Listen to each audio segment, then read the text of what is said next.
आज कोल्हापूरमध्ये आधार सेवा केंद्राचा आज शुभारंभ आज झालेला आहे.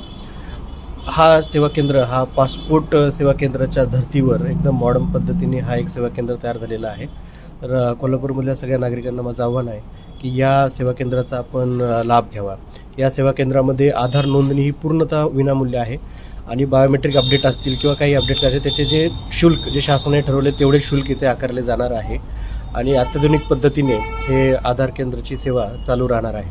तसेच UIDने जे रिसेंटली सर्क्युलर इश्यू केलं त्यामध्ये 5 ते 17 वयोगटातील विद्यार्थ्यांना मोफत बायोमेट्रिक अपडेट केलं जाणार आहे. तर सर्व विद्यार्थी आणि त्यांच्या पालकांना आव्हान आहे की आपले 5 ते 17 वर्षातल्या मुलांना मुलींना आधार केंद्रामध्ये जाऊन आपले बायोमेट्रिक फ्री पद्धतीने अपडेट करून घ्यावे. शाळांच्या माध्यमातून पण हे कॅम्पेन आम्ही चालवत आहोत UIDA मार्फत. तर शाळांमध्ये पण स्कूल प्रिन्सिपल्सला विनंती आहे की नजीकच्या ऑपरेटरला संपर्क करून त्यांची किट मागवून घेऊन कॅम्प आयोजित करण्यात यावा सो दॅट मॅक्सिमम स्कूल स्टुडंट्सला याचा बेनिफिट होईल.